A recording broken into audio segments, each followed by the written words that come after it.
Market में आज कुछ ऐसे डेवलपमेंट्स हुए हैं जो सिर्फ स्टॉक प्राइसेस के लिए नहीं बल्कि पूरे सेक्टर के फ्यूचर के लिए इम्पोर्टेंट है। टेलीकॉम से लेके एआई, आईटी और एयरलाइंस तक हर सेक्टर में एक टर्निंग पॉइंट दिख रहा है। लेकिन सवाल यह है, क्या ये शॉर्ट टर्म न्यूज है या लॉन्ग टर्म अपॉर्चुनिटी? चलिए सिंपल लैंग्वेज में समझते हैं एक एक स्टोरी के साथ, और एंड में मैं आपको बताऊंगा एक गोल्डन इन्वेस्टिंग लेसन जो हर इन्वेस्टर के काम आएगा। वीडियो को एंड तक बिना स्किप किए जरूर देखिए सो दैट वीडियो का कोई भी इंपॉर्टेंट अपडेट मिस ना हो। Hi friends, my name is Santosh and you watching stock खबर डेली। Let's start. सबसे पहले बात करते हैं वोडाफोन आइडिया की, जिसके लिए सुप्रीम कोर्ट का एक इंपॉर्टेंट ऑर्डर आया है। कोर्ट ने सेंटर यानी गवर्नमेंट ऑफ इंडिया को ये परमिशन दी है कि वो एजीआर इश्यूज पर वोडाफोन आइडिया का केस दोबारा रिकंसिडर कर सकती है। अब आप सोच रहे होंगे ये एजीआर होता क्या है? सिंपल लैंग्वेज में एजीआर यानी एडजस्टेड ग्रॉस रेवेन्यू वो बेस अमाउंट होता है जिसके ऊपर टेलीकॉम कंपनीज गवर्नमेंट को लाइसेंस फी और स्पेक्ट्रम चार्जेस देती है। पहले गवर्नमेंट चाहती थी कि इसमें हर टाइप की इनकम इंक्लूड हो, चाहे वो टेलीकॉम से हो या इंटरेस्ट या रेंट से।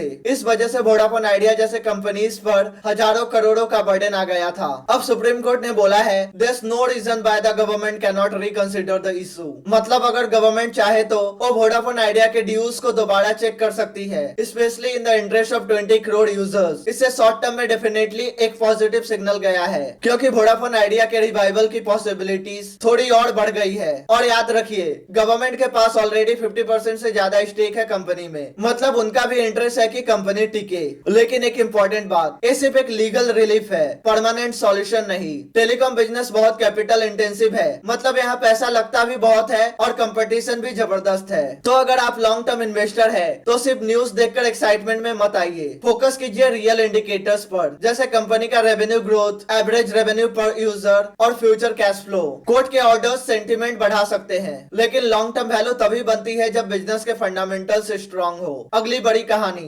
रिलायंस इंडस्ट्री ने अनाउंस किया है एक AI joint venture with Facebook's Meta platforms. Reliance रखेगा 70% स्टेक, फेसबुक 30%। ऑब्जेक्टिव है बिल्ड करना इंडिया का एंटरप्राइज एआई इकोसिस्टम, जहां डेटा सेंटर्स, एआई टूल्स और एंटरप्राइज सर्विसेज बनेंगे एट स्केल। इन्वेस्टेक ने इसे बोला है major step in India's AI driven digital growth. और मुकेश अंबानी ने क्लियर कहा AI ready data centres Jamnagar में बन रहे हैं, यानी Reliance once again is betting on the next big wave, artificial intelligence. लेकिन अगेन इन्वेस्टर के लिए मैसेज सिंपल है, एआई एक मेगा ट्रेंड है, पर हर कंपनी एआई कर रही है। इसका मतलब हर स्टॉक मल्टीबैगर नहीं बनेगा। हमेशा देखिए कंपनी के पास क्या कैपेबिलिटी है इस वेव को कन्वर्ट करने की इनटू एक्चुअल अर्निंग्स। अब चलते हैं कमोडिटीज वर्ल्ड में। एमसीएक्स ने लॉन्च किया है options on MCX Boolean index, जिसे बुलडेक्स कहा गया है। ये बेसिकली एक बास्केट है गोल्ड और सिल्वर फ्यूचर कॉन्ट्रैक्ट्स का। इसका पर्पस सिंपल है, इन्वेस्टर्स और ट्रेडर्स को देना एक diversified exposure in the Boolean segment with lower risk. MCX कह रहा है ये मूव उनके इकोसिस्टम को डीपेन करेगा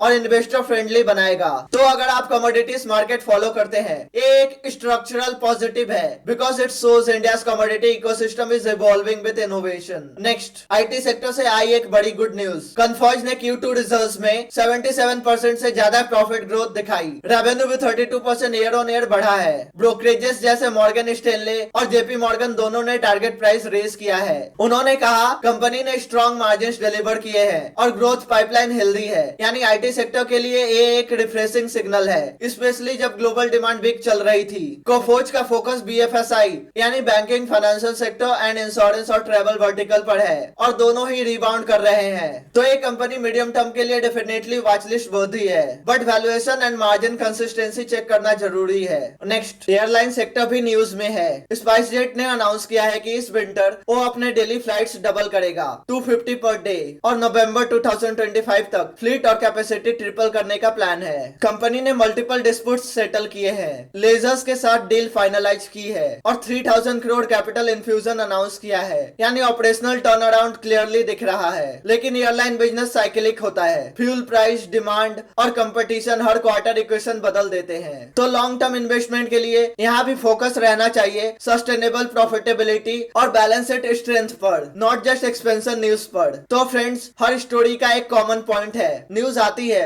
प्राइस रिएक्ट करता है, लेकिन लॉन्ग टर्म रिटर्न्स फंडामेंटल्स देते हैं। Court orders, partnerships, new launches, ये सब ट्रिगर्ड होते हैं, गारंटी नहीं। एक स्मार्ट इन्वेस्टर कभी भी एक्साइटमेंट के फ्लो में नहीं बहता, वो हर कंपनी का बिजनेस मॉडल, डेट लेवल और कैश फ्लो पोटेंशियल समझता है। सो नेक्स्ट टाइम जब आप कोई हेडलाइन हेडलाइन देखे, पहले खुद से पूछिए इज दिस सस्टेनेबल और टेम्पररी, कंपनी के फंडामेंटल्स क्या कह रहे हैं, और वही माइंडसेट आपको बनाता है ट्रेडर नहीं लॉन्ग टर्म इन्वेस्टर। और हाँ, ऐसे ही डेली मार्केट इनसाइट्स और फाइनेंशियल लर्निंग के लिए सब्सक्राइब करें स्टॉक खबर डेली और बेल आइकन जरूर दबाएं ताकि आप कभी भी मार्केट के स्मार्ट मूव्स मिस ना करें।